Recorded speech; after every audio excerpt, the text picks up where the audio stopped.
is the same, heads of the knuckles touching the floor? Huh? Can you see now? Is the sensation of the metatarsals or evenly flowing towards the extremities? Or there is a stagnation? Now can you see now? All set. Where is your intelligence then? Now look at your quadriceps muscles. Why one is turning out? Why one is turning in? Huh? Why the groin is alert on one side? Why the groin is dull on the other side? The groin which is dull, that like the energy has turned, the energy is moving out of your body. Follow? So keep your hands on the floor. Roll that groin which is not facing the other opposite groin. Lift the buttocks slightly and adjust the groin so that they face each other. And then sit without losing the attention. What happens? Now, what is the tripod of this pose? Can you tell me? What do you search?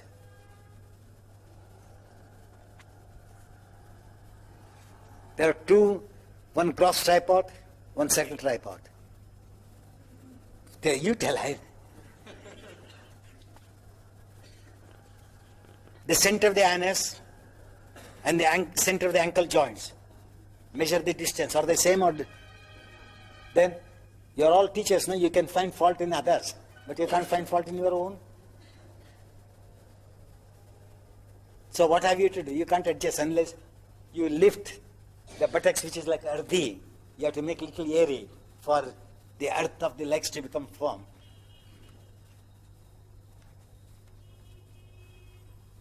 Now you are there, na?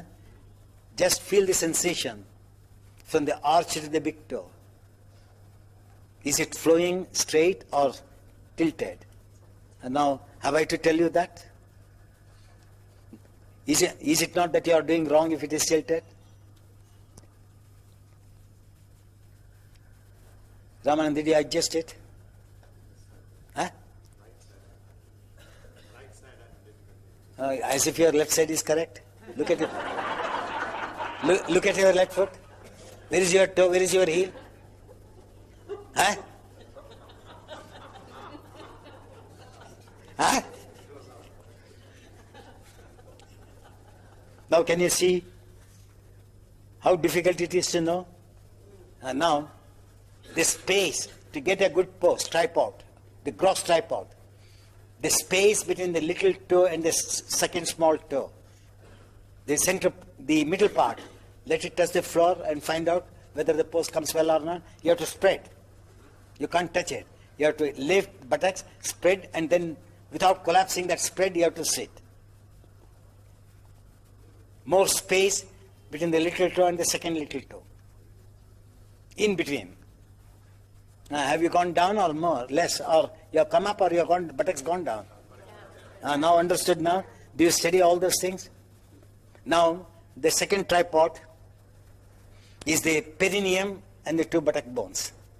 Are they parallel, the perineum, the buttock bone, or the back into the perineum?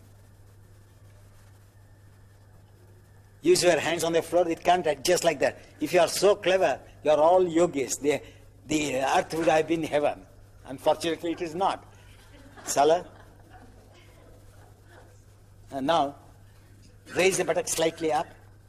Now, don't push the energy of the skin towards the knee and sit. Don't touch the motor nerves. Now, what happens? Is there any load on the knee or knee passive? Understood now? That is known as healthy way of performance. So well, there in Virasana as you are sitting, will you just position your feet and legs, or will you do something with your pelvic walls, gastric wall, thoracic walls?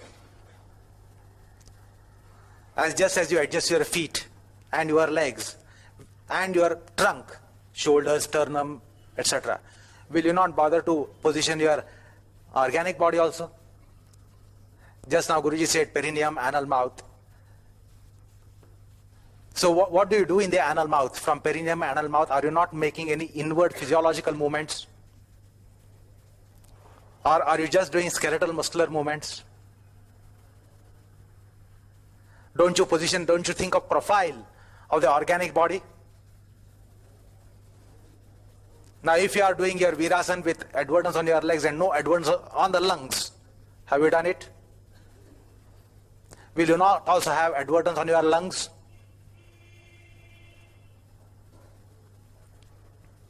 So there are also organic techniques of the pose. Perineum, anal mouth is a launch point of it. Because of the anal mouth perineum triangle which Guruji said just now, you are positioning the profile of the physiological body with it. Okay. Secondly, the preceding standing poses which you did, facing each other. It's an important lesson for you. The first statement of the class was that you should be critical unto you. This was the first statement of class. And if you are critical, then you can definitely proceed on higher hierarchy of teaching. See, if you are teaching a raw beginner, you have to teach the raw beginner primarily what he should do. Tadasana, Trikonasana.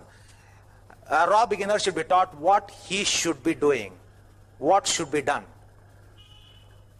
But when you are now facing each other, imagine that you are teacher and the opposite one is a student,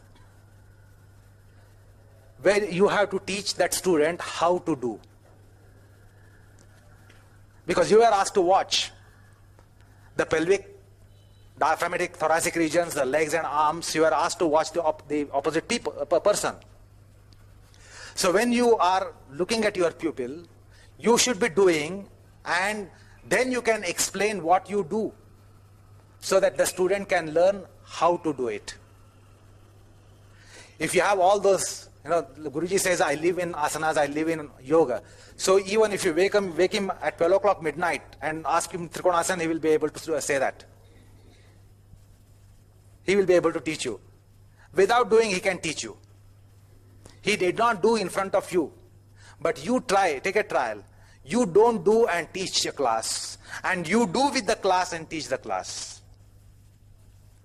So that you will get the articulations. What am I doing? How am I doing?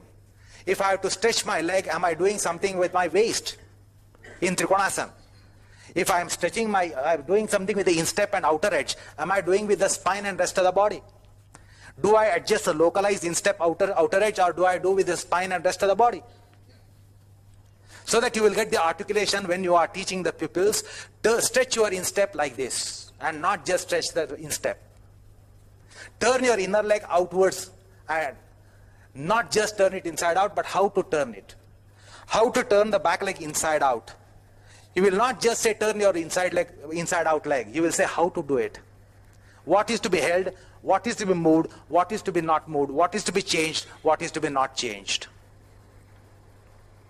But this should not be applied to raw beginner students. When the student comes for the first time, he should be only taught what to do and not cramp too much about how to do. But on little higher hierarchy, you should start teaching how to do with greater stress. And that's not compartmental teaching. I don't say that raw beginners should be only taught what to do and not a single word of how to do. It's impossible. It's impossible. But the stress aspect, you should not over stress on how to do for a raw beginner.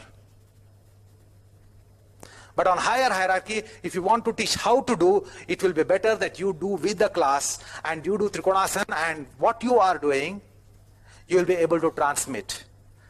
And in case you are doing yourself wrong, you will be teaching wrong.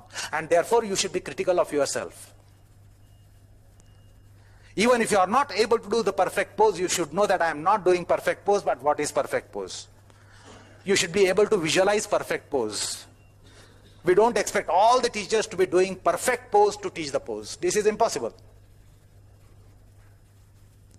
Otherwise, all of you will be decertified. You are all certified. Do you follow? So then, when you are doing that way, what you do, you are getting the feedback from yourself. How am I doing? So you teach your body while you do. Body teaches you, this is what I am responding to you. If you say stretch if you are asking me to yourself, when Prashant says stretch the leg of Prashant, the leg says this much I have stretched, this much I can stretch. So I teach my leg and the leg teaches me. I have this difficulty, I cannot do it. My leg tells me that I have this limitation, I have this lock, I have this stiffness, etc., and I can't do it. So I try to teach my own leg. So I teach my leg, my leg teaches me. And when this relationship is established, then there is to some extent possibility of establishing a relationship between the teacher and the student. And greatest thing is that you will never make your students overdo. Because you can teach the class and you can keep the student in Trikonasana for 5 minutes, 6 minutes, 7 minutes, 8 minutes. When it comes to you, you will not do for 5 seconds. So when you are doing with the class, you will know when you need to come up, and you will certainly know that when I need to come up, students need to come up at least. And that will give you articulation. What am I doing to get a particular action? What am I doing? Then if you are critical, as Guruji said, you should be critical of you, you will know whether I am doing right or wrong. So even if you know that you are doing wrong, you will know what is right, and you will be teaching right even if you don't do right. But you know right.